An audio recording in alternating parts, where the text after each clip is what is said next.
Dark side, salute. Venue, how are we doing? Jason Whitlock, the thrill is back with Caitlin Clark.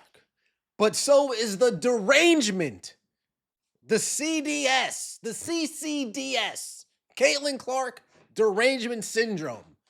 In year 3, the WNBA still refusing to acknowledge that she's the reason for the season. Let's get right into it, shall we? Like the video, hype the video. Let me know your thoughts in the comment section below and subscribe to the channel. I'd appreciate that. What you got for us, Whitlock? Caitlin Clark derangement syndrome is back and bigger and badder and worse than ever. Holy cow, it was on full display this weekend. Starting on Friday, the Indiana Fever take on the Washington Mystics, and they're getting their brains beat in. And then Caitlin Clark puts on her Superwoman suit and brings the Indiana Fever all the way back. They were down 15 at some point in the fourth quarter, and Caitlin Clark just explodes. 17 points in the fourth quarter, 5 for 7 from 3, 19 points in the fourth quarter in overtime. And if we're keeping it all the way a buck, if we're calling a spade, which is what we do around here, it's only a close game because Stephanie White sat the hot hand in the first quarter and said, Caitlin Clark, sit right next to me on the bench. Caitlin Clark, oh, you're warming up? Oh, you're getting us a lead? No. You can't get us a lead, CC. Come sit right next to Mama Stephanie White on the bench, and we'll put you back in when the game is within 5 points. Coaching malpractice in the first quarter, something as Caitlin Clark fans, we've grown oh so accustomed to at this point. Knocks down 5 3-pointers, brings them all the way back, hits the game-tying shot to send it into overtime. Versus Tynes Allen, handoff Clark for the tie, yes! That's Iowa CC right there.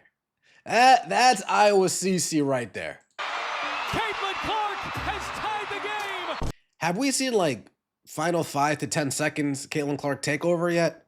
I know we've seen a couple fourth quarter takeovers, but have we seen final seconds of a game Caitlin Clark takeover yet? Let me know in the comment section. It's Caitlin Clark mania all over again. It's one of her greatest performances. She's great in OT. They end up losing. They end up losing the game. But afterwards, and anybody that watched that, anybody that watched the fourth quarter, anybody that watched her recover from starting the game 2 of 15 from the field. Damn. They're like, oh man, the thrill is back. Yeah. Whitlock has to apologize for the whole BB King. The thrill is gone. The thrill is gone.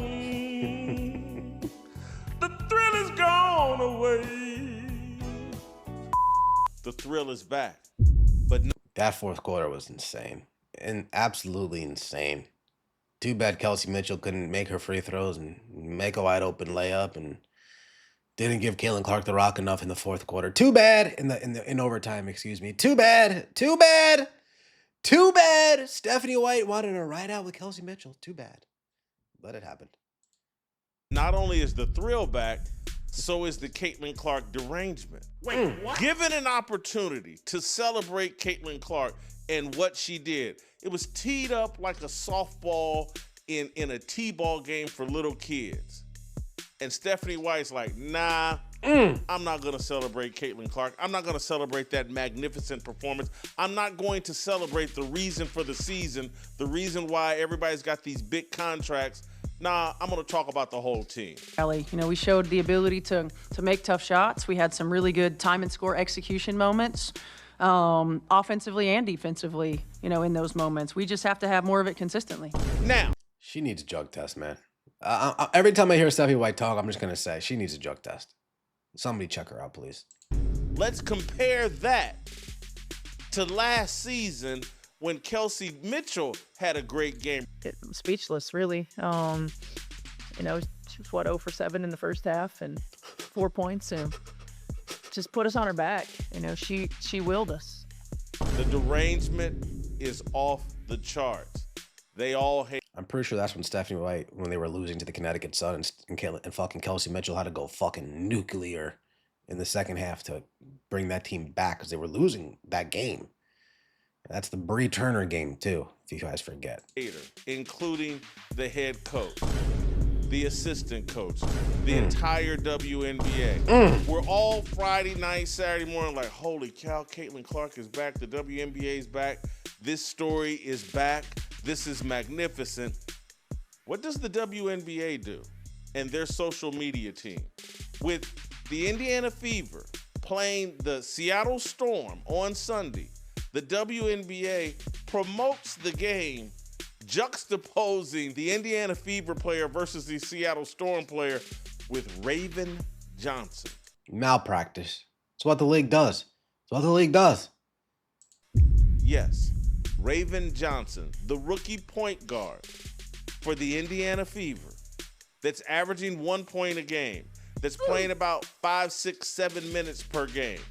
The girl from South Carolina that's like 8th or 9th in the rotation. That's who they use to promote the game? Come on. You look at the Atlanta Dream, Las Vegas Aces game. They use Asia Wilson and Angel Reese to promote the game. As they should. But when it comes to the Indiana Fever, we can't promote Caitlin Clark. Damn. The biggest thing to hit women's sports, the biggest thing to hit women's basketball in our lifetime. Let's avoid her. And then we get to the actual game. The easiest game that Caitlin Clark's played as a pro. The easiest game that Caitlin Clark has played as a pro. Offensively, hitting all 3 levels, 3-level scorer, inside, mid-range, outside, taking to the basket, absorbing contact, passing, facilitating, long-distance passes. She had it all. Rebounding, she was there. Defensively, she was there. That Seattle Storm game was probably her easiest game as a pro, I would say. Clark plays her smartest, most efficient game of the season. She doesn't go out there just chucking up 3-pointers because, hey, I was hot last game. Let me just chuck up a bunch of threes. Caitlin Clark did exactly what her team needed her to do.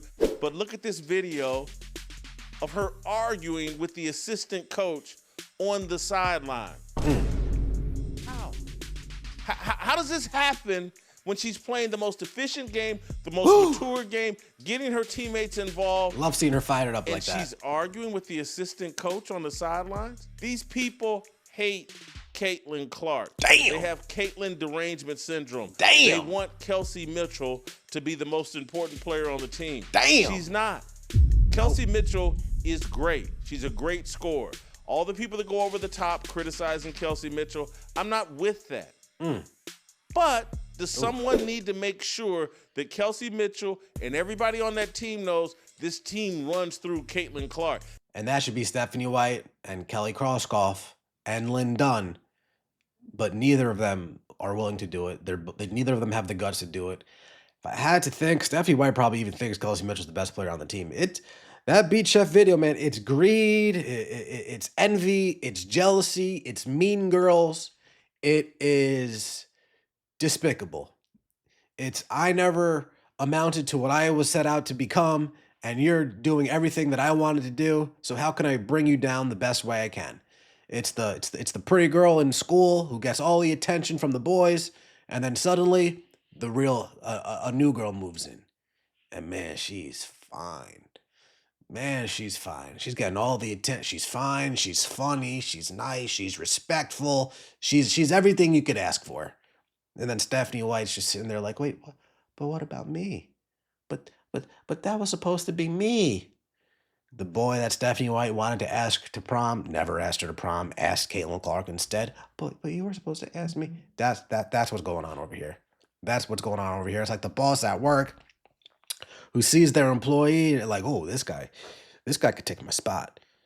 This guy, he's a hard worker. He's punctual. He's a good communicator. He knows how to delegate. He learns fast. Not only does he learn fast, but he retains the information. Ooh. All right, how do I keep this guy from moving up in the company? Because he's getting ready to take my job. That's what's going on in Indiana. Clear as day. This is Caitlin Clark's team. This isn't even Batman and Robin. To the Batmobile. Let's go. This is Superwoman, all by herself, Wonder Woman, all by herself. And everybody else gets to come along for the ride. And Caitlin Clark is perfectly happy with Kelsey Mitchell getting her points. Man, can she score the ball? But pretending like there's some equality on this team because you leftist feminist women have no idea how to actually lead a team, how to run a business. Nah, we're not doing that. We ain't gonna take it. People are really upset with Stephanie White. Yep. And people want to show their disdain for Stephanie White. I spent the entire weekend trying to think, what can I do to object to Stephanie White? I came up with this stupid idea that I'm not gonna do. But I was like, should I go on a hunger strike until Stephanie White gets fired? And I was like, well, that'll last about 8 hours. And then I'll quit. Okay, so what's so funny? I gotta come up with something that I can do until Stephanie White. Get Stephanie White out of here. Get Stephanie White out of here. It's going to get loud. It's going to get loud in the media. It's going to get loud in the media between Colin Cowherd, Dan Dockage, Jason Whitlock. They're starting to come back, and they're starting to voice their disdain. The fans are one thing. YouTubers are another thing. But once the mainstream media, once the big personalities in the media start, well, then that's when it really gains the real traction. That's when people who drink seltzers with cozies, that's when they start really going into defense mode. You know what I mean? You know what I'm saying? Let me know your thoughts in the comment section below. Like the video, hype the video, subscribe to the channel. See you next time. Dark Side out.